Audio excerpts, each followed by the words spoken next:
एक राजा बहुत दिनों से पुत्र प्राप्ति के लिए आशा लगाए बैठा था, पर पुत्र नहीं हुआ। उसके सलाहकारों ने तांत्रिकों से सहयोग की बात बताई। सुझाव मिला कि किसी बच्चे की बलि दे दी जाए तो पुत्र प्राप्ति हो जाएगी। राजा ने सारे राज्य में यह बात फैलाई कि जो अपना बच्चा देगा उसे बहुत सारा धन और स्वर्ण मुद्राएं दी जाएंगी।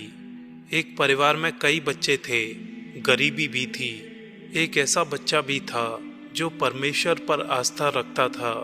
परिवार को लगा कि इसे राजा को दे देना चाहिए, क्योंकि ये कुछ काम भी नहीं करता है, हमारे किसी काम का भी नहीं है। इससे राजा प्रसन्न होकर हमें बहुत सारा धन और स्वर्ण मुद्रिकाएं देगा। ऐसा ही किया गया। बच्चा राजा को दे दिया गया। राजा के तांत्रिकों द्वारा बच्चे की बलि की तैयारी की गई। राजा को भी बुलाया गया।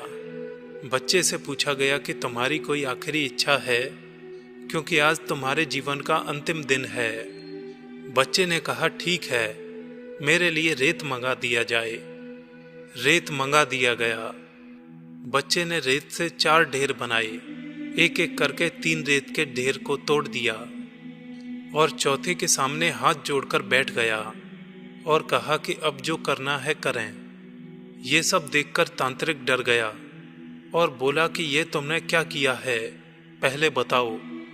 राजा ने भी पूछा तो बच्चे ने कहा कि पहली ढेरी मेरे माता पिता की है, मेरी रक्षा करना उनका कर्तव्य था, पर उन्होंने पैसे के लिए मुझे बेच दिया, इसलिए मैंने ये ढेरी तोड़ दी। दूसरा मेरे सगे संबंधियों का था, उन्होंने भी मेरे माता पिता को नहीं समझाया।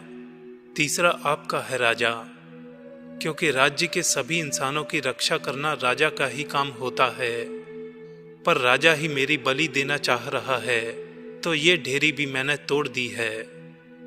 और अब आखिरी ढेरी बची है। अब सिर्फ मुझे सद्गुरु और परमेश्वर पर भरोसा है, इसलिए ये ढेरी मैंने छोड़ दी है। राजा ने सोचा कि पता नहीं बलि देने के बाद भी पुत्र प्राप्ति हो या ना हो, क्यों ना इस बच्चे को ही अपना पुत्र बना लें। इतना समझदार और अच्छा बच्चा है, इससे अच्छा बच्चा कहाँ मिलेगा। आखिर ये उस बच्चे का अटूट विश्वास था, जिसकी वजह से सारी परिस्थितियां उलट हो चुकी थीं। राजा ने उस बच्चे को अपना बेटा बना लिया और राजकुमार घोषित कर दिया। विश्वास की ताकत, कहने को इसका कोई प्रमाण नहीं है, लेकिन ये असंभव को भी संभव बना देती है।